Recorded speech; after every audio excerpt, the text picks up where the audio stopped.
Hi, Richard. Hi, Courtney. I want to dive into your background. I love you. I miss you. I'm so excited to chat with you today. Thank you. Go Bruins. Go Bruins. Yeah. Which could be a whole nother show. Yes. But I'm so happy I sent you a note. I miss you in person. It is a real joy of my job to see you in person, but I'm so excited to talk to you. Richard, I had to chat with my brother today, who is like the biggest Tron fan ever. So we're going to get into some really great nuggets of your life, which cannot do justice in 30 to 45 to an hour. You were just chatting with Bob about some details that I will not get into, but I shall be an observer on. I love your mandala, black and white, time machine background, which we'll talk about. But that behind me is a drawing I did by of course hand. It is. Of course it is, Richard. In 1967. By hand. No Photoshop. No. That was literally hand drawn. Let's talk about that, because the time and detail that goes into something, the minutia of something is perfect like this is an art in itself, the process. Mm-hmm. We will get there. But I have to say to our audience who knows you and who doesn't know you, and we're going to dive into your background today. Today gets to be the human story of Richard. I think this is like saga 1, episode 1 of the many layers of Richard. You've touched my heart and my life in a lot of ways, and we'll get there. But I want to chat about your career. I want to talk about you at MPTF, which you are, and it's how you and I got to know each other. And then the incredible things that you have done and continue to do for MPTF. So let's go back to the beginning, Richard. I mean, of course, director, production designer, innovator, incredible mind, Bruin. We always bring in Bob loves it, right? But truly, Richard, you are Renaissance man. There's no one word that captures who you are, but I think Renaissance man is pretty fitting. And I want to know, though, you were part of a very innovative field when you started. What got you there? How did you begin this journey into the entertainment world as you change your gorgeous backgrounds and we see different things that are, no, I'm assuming this is another one of your creations? Yes. Of course. Okay, Courtney. Tell me about Little Richard. Okay, Little Richard. I am a very blessed fellow. My father was a career Air Force officer. Mm-hmm. And, he was from Indiana. My mother was from Indiana. She went to Butler University. And my father was a career Air Force officer, a really distinguished pilot, a decorated pilot. He was in aerobatic teams and all that. So I grew up in the Air Force, an Air Force brat, and we moved every 4 years. I was born in Texas, then we lived in Rome, New York, then we lived in Japan, and then we lived in Utah, and then Alaska, and in Ohio. And I eventually graduated from high school in Ohio when my father was at Wright-Patterson Air Force Base. But my mother was an artist. She could paint, she could draw, she loved sewing, she made costumes, and she made sure, because she realized when I was very young that I was motivated by the way things look. I've always been absolutely fascinated by the way things look. Yeah. And so being around airplanes and cars, and my father raced cars and all kinds of things, I started drawing pictures of cars and making model airplanes, as a lot of young boys do. But this again was in the... So let me ask you, Richard, you were a bit of more of an observer of, let's say, what your father was doing, as opposed to, you didn't want to necessarily, it sounds like, I'm going to be a pilot as well, but you took the visual aspect of it. Am I right? You were watching what was happening. Yes, I've always loved the way things look and been fascinated by the design of things. Like the cars my father had. And when we lived in Utah when I was very young, he took me to the Salt Flats to see the world land speed record cars racing out there across the salt. It was mind-blowing to me, the sound, the design of them, the look of them. It was, so I just loved that, and I loved drawing naturally. And my mother encouraged that. And so she made sure I had lessons. And she really pushed hard in the arts. I took music lessons. I played accordion. Love that. Love that. And there's some Brazilian music that's called forró that is really like rooted in the accordion. Oh, yeah. The accordion is a pretty special instrument. I'm a big fan. Are you? Yes, and you can amplify it now, and there's Zydeco and all that stuff. But so she encouraged me in the arts, and I took ballet lessons with my sister. We did Adagio, and and I was in lots of recitals and little plays, and I was interested in being on stage when I was young. I got to be in a few plays, and all the way through high school and stuff. Every dance I decorated, you know, if there was a budget somewhere and people said, well, we don't know what to do, I'd say, well, I have an idea. And so every dance, the yearbook, you name it, I was there to design it, because most other people said, I don't know. Well, but Richard, you were in front of the camera a little bit too. You're talking about stage performances as well as being behind the scenes. Like, when did that balance become more behind the scenes, which I believe is where your career led, as opposed to in front of the camera? Did your heart just tell you where it should go? How did that develop?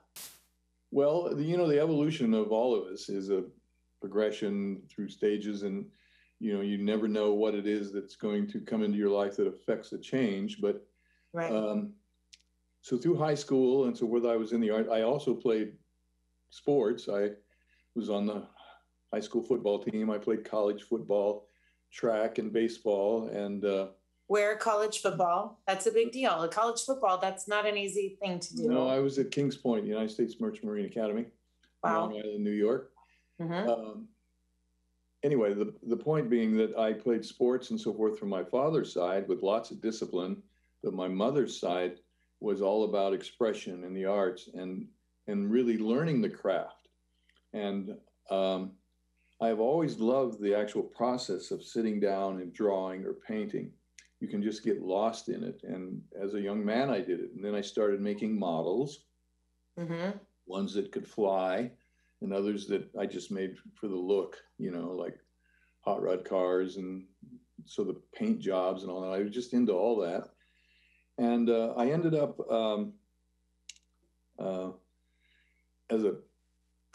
ended up going to Kings Point because it's the tradition, if you're a brat in the armed forces, that if you can get into one of the federal academies, you do. It's not easy. The academics in a federal academy, everything about them are very difficult. But I ended up going to Kings Point. I almost went to Annapolis, and I really wanted to go to the Air Force Academy, but I ended up at Kings Point, which ended up being fortuitous, because at Kings Point, I got to travel around the world for 2 of the years as an engineer on a merchant vessel, and I got to go to Japan and so forth. But going back to something I mentioned, growing up around the world, we moved every 3 to 4 years. So I grew up with different cultures, and one of them that totally affected me was Japan. As a young man in grade school, I have and still am just totally fascinated with Japanese culture and their sense of design, their attention to detail, their harmony with nature. If you went back and look at traditional Japanese architecture, because they didn't have a lot of natural resources in Japan. I mean, Japanese homes, the old ones are made of rock and straw and paper and bamboo and occasional hardwood here and there, and lots of straw mats and so forth. I mean, they're the ones who taught us to take our shoes off when you go into a home. But their attention to detail, if you go into a Japanese or Asian supermarket and just look at the products on the shelves, the amount of detail in every little can or every little box. So I was just always fascinated by that. And so I ended up eventually going to the University of Utah and getting studying a bachelor's degree in fine art in drawing and painting. And then I became a full-on hippie. And I started a light show and graphics company called Rainbow Jam. That image behind me right now is Rainbow Jam. That image, if it was in a theater or with a band in front of it, is about maybe 50, 60 feet wide by 20 feet high. And part of that is motion picture film, part of the projectors. My light show, Rainbow Jam, who I started with another fellow named Ken Van Lyman, was totally unique. We were painting by number with light. We weren't just projecting a bunch of liquids and film loops. And we ended up, the Grateful Dead saw some of the posters I'd done, and they saw the light show when we did a concert with them in Utah, and they came backstage and said, look, Jerry wants to talk to you. And I ended up meeting him at the Hotel Utah the next day. It was like meeting Jerry who? Garcia. Yeah. No, I just wanted you to say the last name for everyone who's like, yes. You're just on a first name basis, which is beautiful, Richard. But yes, right. Jerry Garcia. It was like meeting Moses. And he came to the door in a robe with a giant book. And I said, what are you reading? It was like Dante's Inferno or something. And but he said, if you ever have the notion to move to San Francisco Bay Area, we would love to work with you. And we ended up, based on that conversation, moving to San Francisco right during the, tidal wave of the hippie era, with conscious expanding drugs. Richard, when he said that, did that immediately start your wheels in motion? Like, I'm going to do this? Well, I was already so fascinated with San Francisco, the music, the visuals, everything that evolved from that era. If you remember, I'm right on the crest of the wave of post-war baby boom. And we were the wave that went through society that was the whole hippie generation, all that kind of stuff, because these psychotropic drugs came into the world, and people did tune in, turn on, and drop out. It changed the world. It changed. If you don't believe it, just go back and look at the imagery that was created, and my God, look what happened with music. Right. So that energy, the real energy source of that was really the Bay Area. And so I was drawn to it, and we were commissioned or hired for Rainbow Jam to do a couple of shows down there, especially after we did the one with the Dead. And they said, okay. So we toured with the Dead in 1969 for about 4 or 5 months. And there's some stories there. But you are a 20-part series, my friend. So we'll accomplish what we can, and we'll get to the rest of it later. Right. So again, why was I drawn to all that? Because I've just always been drawn to the way things look and design. And some of my heroes in this world are people like Sid Mead and Leonardo da Vinci and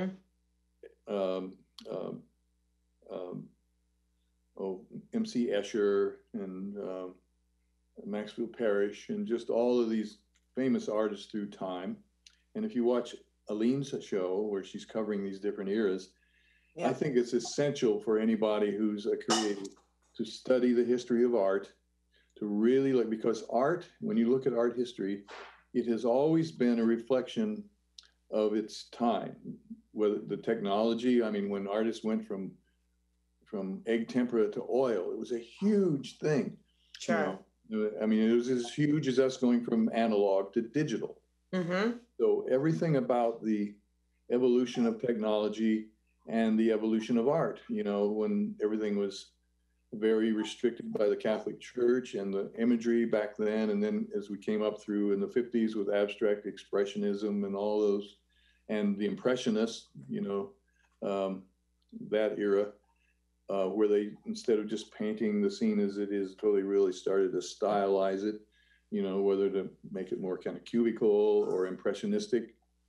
So the interpretation of reality through the human mind is, I think, the most fascinating thing on this planet. Everything about this 3.5 pounds of matter between our ears is truly, truly, truly amazing. All the most brilliant people who have ever lived on this planet, man or woman, whether it's Gurdjieff or Leonardo da Vinci or Plato or, anybody, Paramahansa Yogananda, you name them. Basically, at some point, you say, wait a minute, why do I know that I exist? And,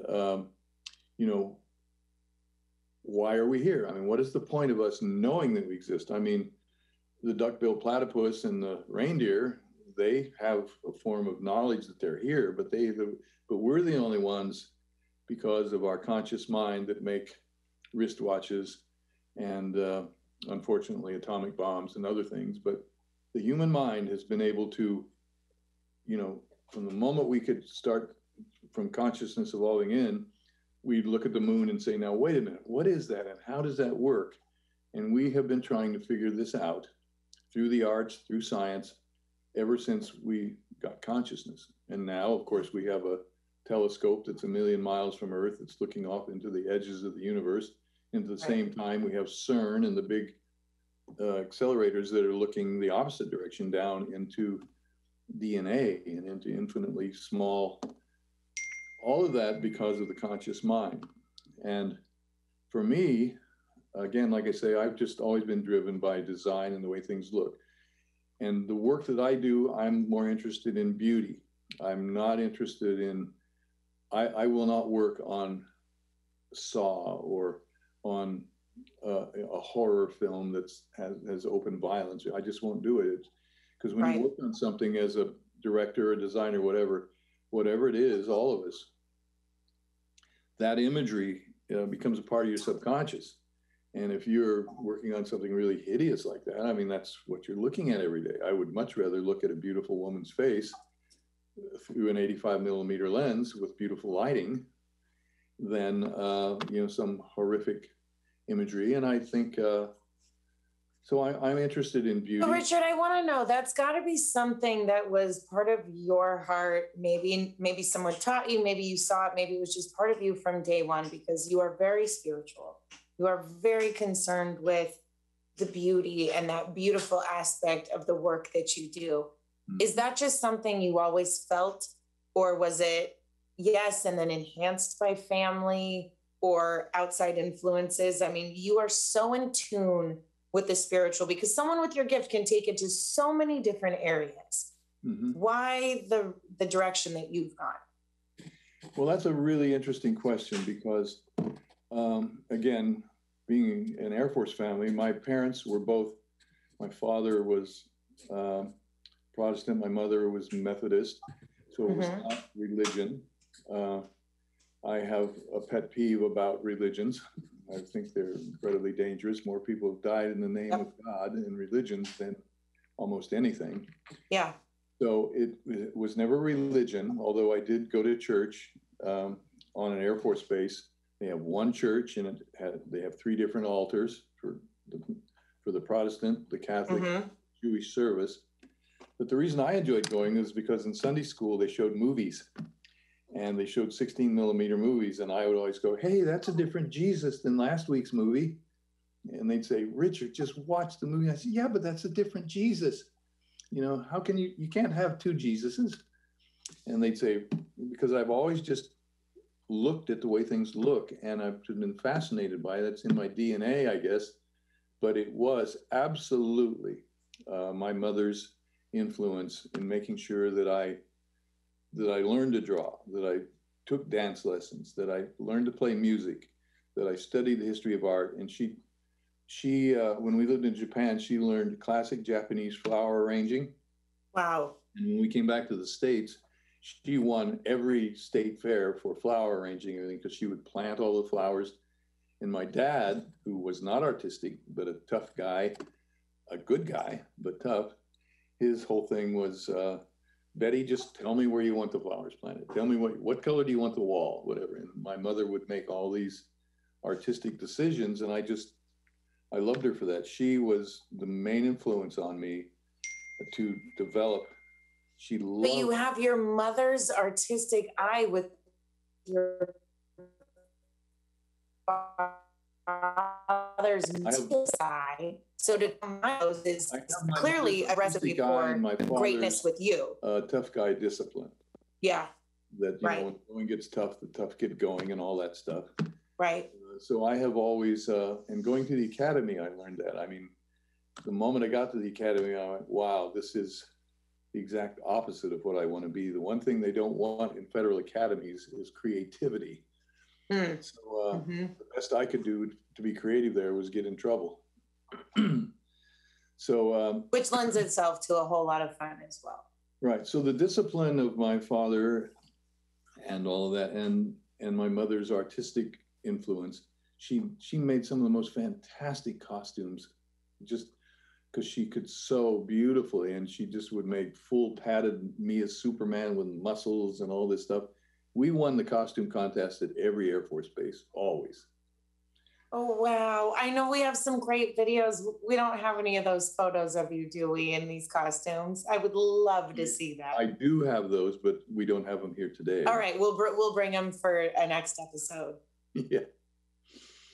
Special skills. So Richard, your first job in the industry was what? Well, after I graduated from USC with my master's degree in filmmaking, in photography and printmaking, I started looking around and for a job. I had a portfolio. I had Rainbow Jam. I had my own business and all that stuff.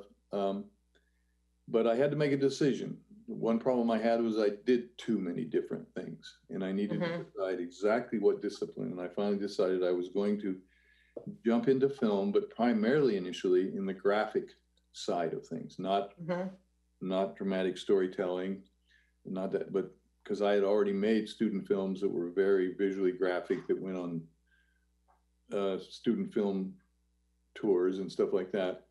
But I had this graphic sense of filmmaking because I love the films of Ed Amswiller and Les Novros and John Whitney and Scott Bartlett and all of those people who made these what were called synesthetic films. Right. Synesthetic films are visually continual imagery. They're purely graphic imagery. They are not, dramatic storytelling and all that. So I was in love with that kind of stuff. And I said, I'm going to watch television tonight, and whatever the most amazing thing I see on the TV, whoever did it, I'm going to go knock on their door.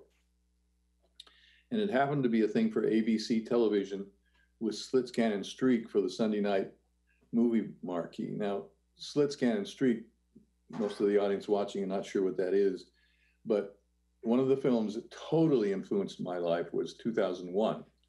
And the Stargate corridor sequence with all the stuff on the Z-axis coming by you, that technique was called slit scan, and it was developed by Doug Trumbull and Con Pedersen. So I saw this thing on the air, and it had some slit scan, and I found out it had been done by this Bob Abel studio. Yep. So I went down and knocked on the door, and ended up having an interview, and I showed him my work, and he said, "Oh my God, interesting story. My Rainbow Jam stationery, because I had films, I had graphics, I had all this stuff." And I was going through the graphic stuff, and I came to the Rainbow Jam stationery, which, by the way, there it is right there. Love it. That's the paper. So you wrote on the sky. And he said, "Stop, where'd you get that?" I said, "Well, what do you mean? That's my stationery from Rainbow Jam." He said, "Well, you won't believe this, but that is the first page in our wedding album." And when he and Kirsten, his wife, got married and they went to San Francisco for their honeymoon, they stayed at a guy's house, Ray Anderson, who had Holy See Light Show, and he collected graphics.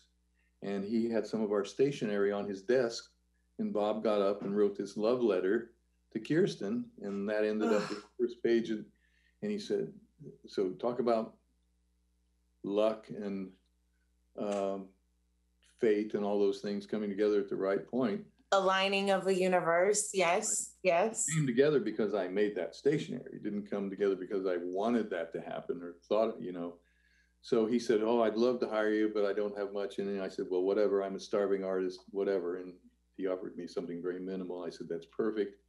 Of course, the next day I went in, and it was the first time I had 35 millimeter film. It was like my God, I'm in heaven. And the first person I meet is Con Pedersen, who was one of the 3 special effects directors on 2001 who had created that technique. And it was like meeting my hero, and I got to work with him for years, and we created all kinds of imagery. And with that, I'd like to show. Let's do it. Perfect segue. Go ahead. Do it. Right. All right. You don't need me. This is a commercial called Bubbles. Yep. Created in 1975. And this is before computer simulation. There's nothing in here that's digital. It's all done in camera and or by hand. But this commercial changed commercial advertising in this country.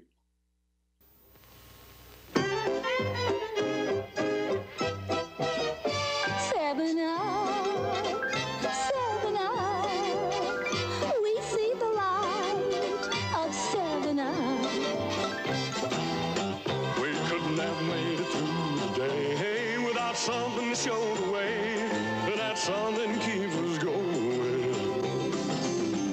And you can't make it through the night if you don't have some kind of light that's showing up. 7 Up, 7 Up. We see the light of 7 Up, 7 Up. We see the light of 7 Up, 7 Up, 7 Up. There you go. Richard, it's so period specific, but it's so gorgeous and it transcends everything. I love that so much. The Uncola, I mean, I could watch that over and over again. I mean, first of all, I want to know, what did it feel like for you just to sit here today and watch that right now as we're chatting about that? Like, what's your reflection moment right now? I am always fascinated when I watch that commercial because I realize that everything that you see in that commercial, we invented from scratch. At the time that commercial came on national television, the advertising was, where's the beef and don't squeeze the Charmin, and really, really bland, horrible. And anything that was visual was vector graphics, like line drawings and stuff like that. So this particular commercial just blew everybody away. It got amazing scores because it appealed to the post-war baby boom generation. It was a light show. See the light. When the art director from J. Walter Thompson came to us, he said, look, I want to do a thing. The new campaign is See the Light. And I want to go through the history of 7-Up from the very first bottle with the girls peeling off to become the chorus line. And as you notice, as the commercial moves along, there's an Elvis, the music changes up to the See the Light. And so his whole assignment was, well, I want it to be a light show. And I said, well, gee, I just might know a little about that. And so I designed that whole piece and directed it. And Con and I invented all these techniques that were used there. And so when I look at it, I am very proud of it, actually. I'm proud because I actually still enjoy it. And I watch it and I go, oh my God. I mean, there are things done in there that people have no idea how they were done to this day. Right. I mean, the chorus line of dancers is actually done with video feedback, which I will not try and describe, but I did stuff that nobody had ever done because we live in total media land, and especially today. Yeah. Well, it's interesting because the innovation that you just showed us right there, look, there's some incredible things happening today, but I don't want to necessarily use the word lazy, but we've gotten lazy in certain techniques of things. And then you look back on the quality and the depth of what you've created. What year was this, by the way, Bubbles? What year are we talking about here? 74, 75. 74, 75. So here we are, 3/4 of a life into different advertising. That's gorgeous. About 50 years ago or something like that. Exactly. I mean, this is gorgeous. But I want to go a little bit back and then we'll go a little bit forward because you talk about your light show and you got so much of a start and you did so many great things in the concert space and the light shows that lent itself to your incredible creativity. Tell us about that and the bands you worked with and how you took music to another level through the visuals. Yes. Well, the first time I ever saw a light show, I think it was Jerry Abrams' Headlights. And the minute I saw it, I went, that's exactly what I need to do. First of all, I have loved film, and I started making film with my 16 millimeter Bolex. I made a lot of different films, and they were synesthetic because film, like music, are art forms that exist in movement. They're more like the way we think. Now, all the still images I do, I mean, I love them, but they remain what they are. But when you watch a film or something or listen to music, it's moving and it has this emotion. And generally, there's a beginning, a middle, and an end. And they can be a story. And I don't think there's anything that conveys more emotion than music. But when you combine imagery and music, it's unlimited and it's more like thinking. So I became infatuated with the light show and the fact that the imagery was made of light and was being mixed on the wall. And so I was already doing posters, all kinds of psychedelic posters and things. And so I learned the graphic techniques for making posters, for printing. And I realized that we could draw artwork very large and reduce it down through a copy camera to make these high con slides. High con meaning they were totally opaque, black, or clear.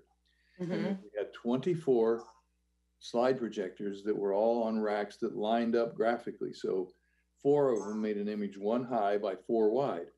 And then it was 6 levels deep. Each projector had a color wheel, had focus, and they all went to these control panels that we had that allowed us to play the imagery. So Kenvin and I drew the artwork larger, reduced it down, and mounted on these slides, and they were designed to animate. For example, this image right, one second. This image right here. Those are a couple dragons.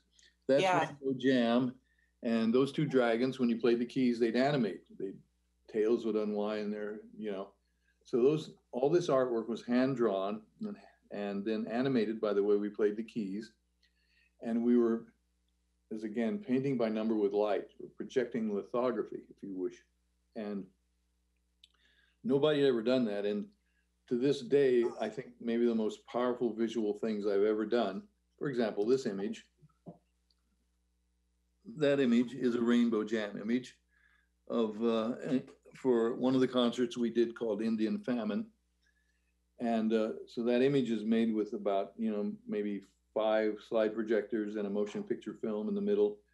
Yeah. So you were mixing light, and that was magical because as an artist, when you did stills and things, I mean, you do one, that's it, but we got to play the imagery. So we got to actually perform art along with the band in the foreground and then we started doing our own concerts in planetariums, which we promoted, and we had our own band. And so it just kept evolving. And eventually I applied to grad school at USC and got this Cole Porter Fellowship, which allowed us to move here.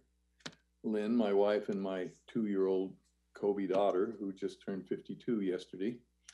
Happy birthday. Yes. Anyway, the point was that the light show, because we were inventing it, it just struck people in a way. I remember my mother came out of one of the shows. This was amazing. She came out and she said, "Oh my," I said, "Mom, how'd you like it?" She says, oh my God, I couldn't look at it." I said, "What do you mean?" She said, "Well, when I looked right in the middle of it, it made me feel like I was coming out of myself." I said, well, it was very successful then. Yeah, then I accomplished my goal. That's fantastic. So Rainbow Jam was very powerful visually, and because it was pure light and it wasn't I mean, film was mixed into it, motion picture film, but the projectors, there's no 16 frames per second or anything. Mm-hmm. So I won't go into the details of it other than to say it just created pure illusion.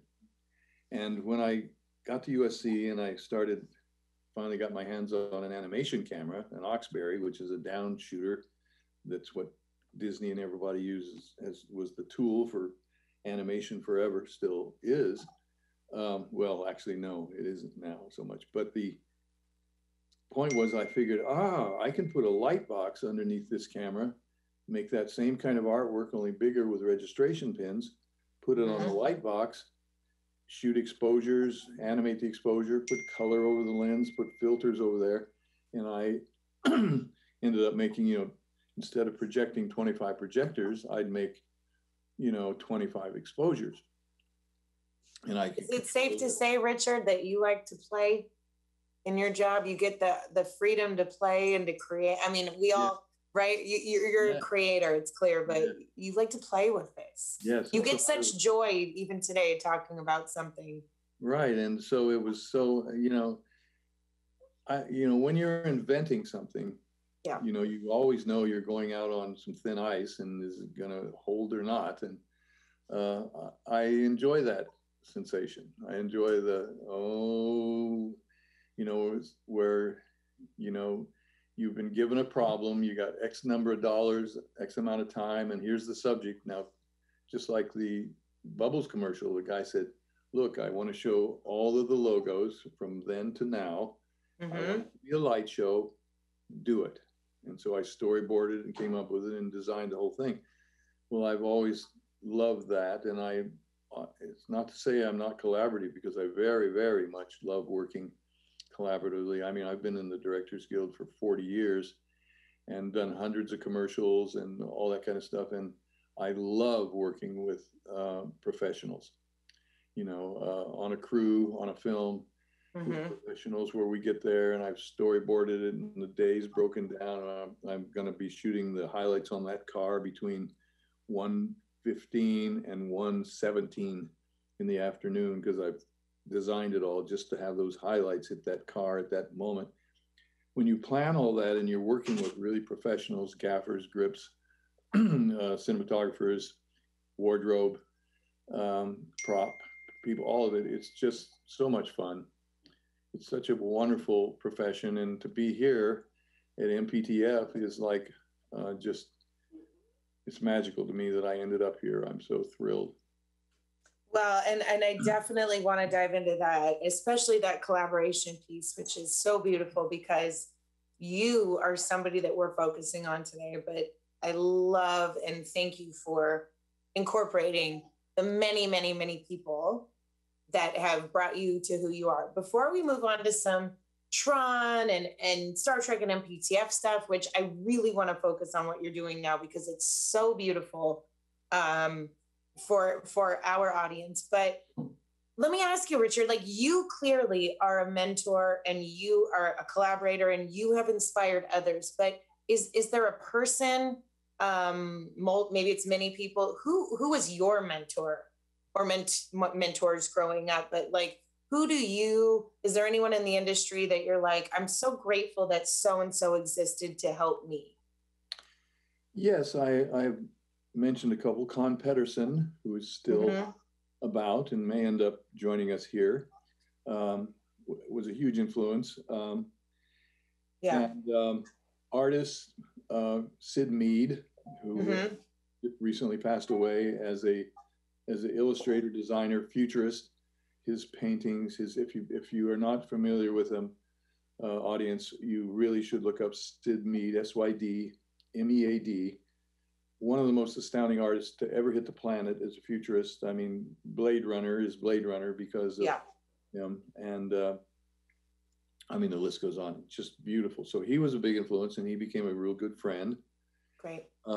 Richard Edlund, a real good friend who has won multiple Academy Awards, who I hired at Abels, but was one of the main model photographers on the Star Wars movies, and then started his own film company, Boss, and he directed the effects on Raiders, which I think Raiders was done so well. and and I've always liked the work of certain directors. Ridley Scott, I've always appreciated his eye. I mean,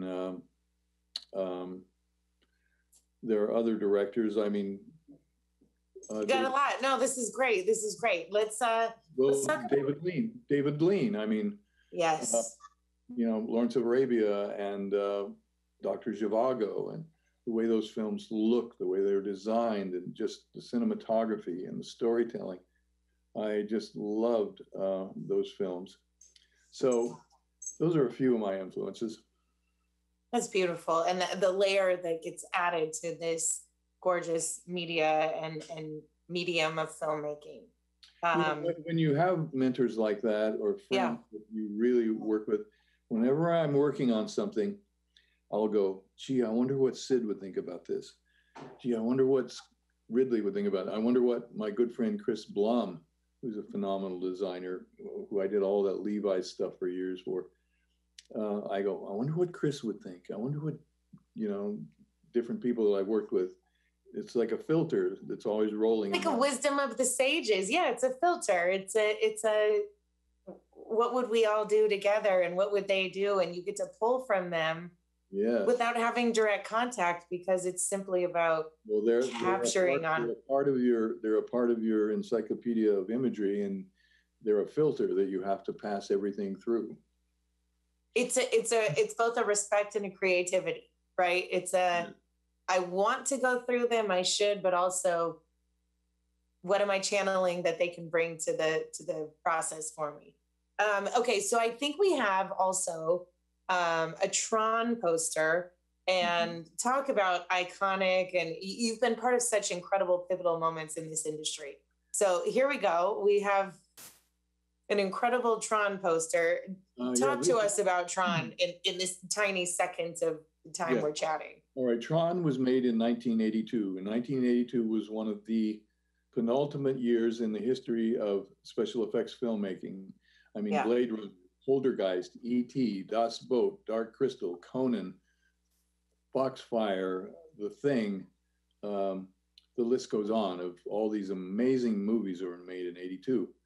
Well, Tron was the first film to use computer simulation as a regular tool to replace how models would have been done. For Star Wars, there were physical models. And for Star Trek, you know, the Enterprise is a big physical model. Well, all the models and all the imagery in Tron, not the live action of the people, that was a different stylization using my backlit candy apple technique. But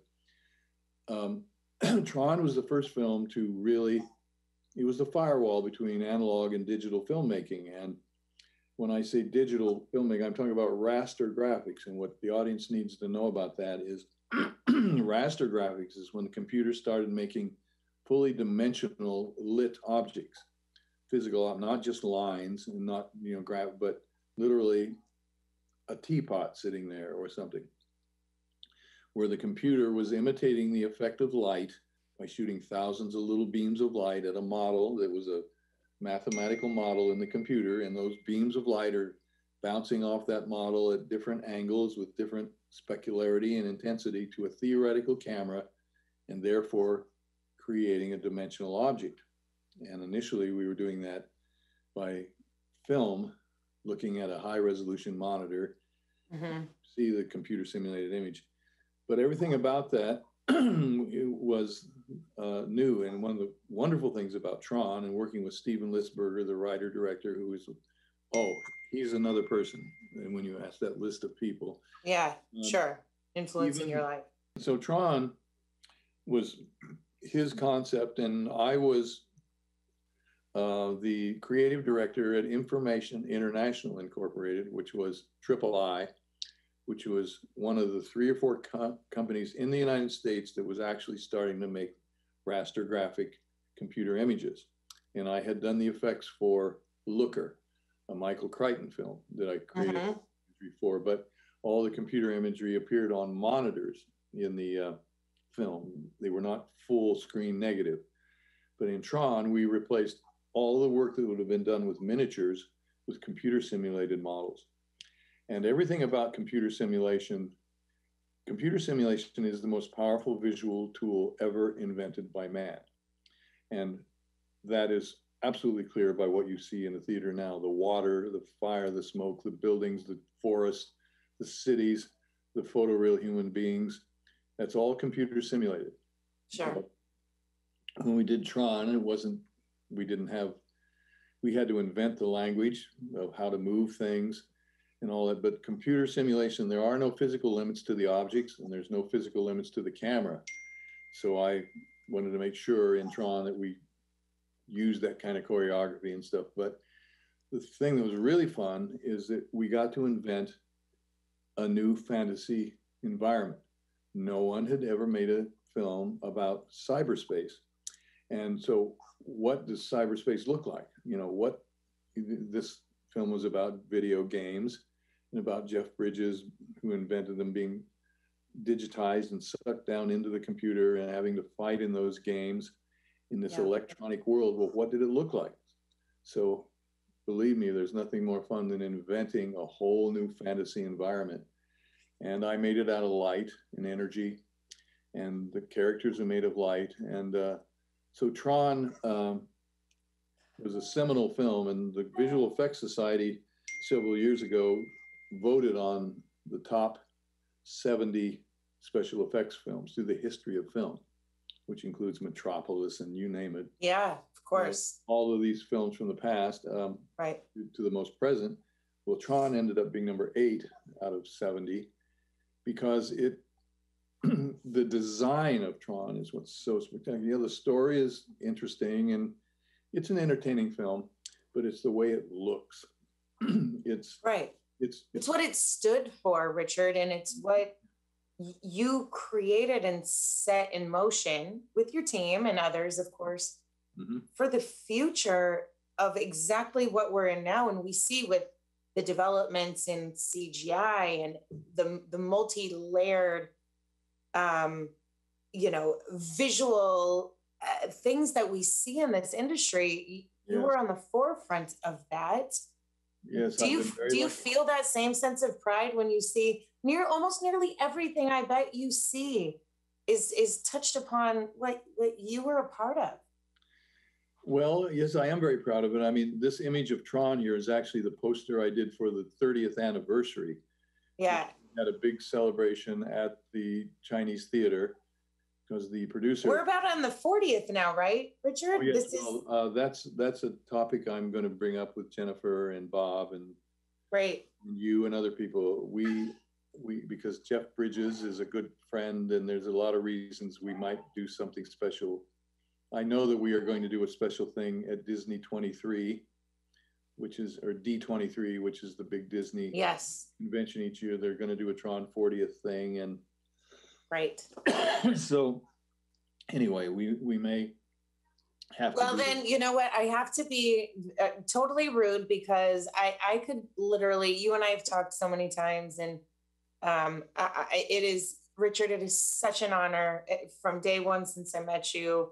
I've loved you, hearing about your family. We've chatted UCLA, we've chatted your career. I am one of your biggest fans. I wouldn't say I'm your biggest because I bet there are many people who love you as much as I do. And I know we have not a lot of time, but tell me, we're going to have to flash forward a bunch of chapters, but you have come into go ahead, Richard, go ahead. Well, thank you. Thank you for your comment. I talk about you often with many people. You really talk about light. I mean, I feel light. That word is just a theme anytime anyone talks to you, and you bring light to my life. You've brought light to this industry. You've been one thing I want to touch on right now, because about influencers, the way you've influenced the MPTF family. You came onto this campus. I know that MPTF has helped you, and you have a beautiful MPTF story, which we do want to get to. Yes. But also, one thing that inspires me so much about MPTF is not only are you here, and yes, you have a beautiful story about MPTF taking care of you, but you're like, what can I do? And you have now created invitations for us, graphics for us, things that are so beautiful representing our 100th anniversary. I know we have to go. Is there an image that we can at least put on the screen right now? And this conversation has to continue. Yes. And Richard, as they put those up, talk to us about just why it's so important, and maybe the origin of this right here. Okay, well, this was the first image I made. And as you said, from the moment I was being vetted to become a part of MPTF, I said, look, I do not want to just lay around my room. I really want to help in any way I can with the television station, with the graphics, with anything I can do with what I know to be involved. And so luckily you, my dear, were someone who said, okay, I'll take that. Yes. This is the first image I made for you, which is really hard decision, Richard, right? Yeah, great. I'll take this incredible person. Yeah.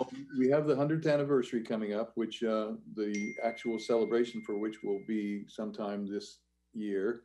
Yep. But the logo, the MPTF logo with the 100 infinity kind of image, you said, can you do something for the 100th anniversary? And so I decided, well, I'll do kind of a 20th Century Fox version of this thing, make a big monument and do something for the 100th anniversary that looks like, like it's a big deal.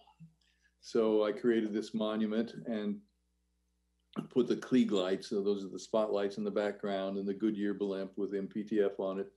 Yep. And the crowd of people in the foreground. We're actually going to animate this, but so this is the first image I made, and I love using that phrase, caring is infinite.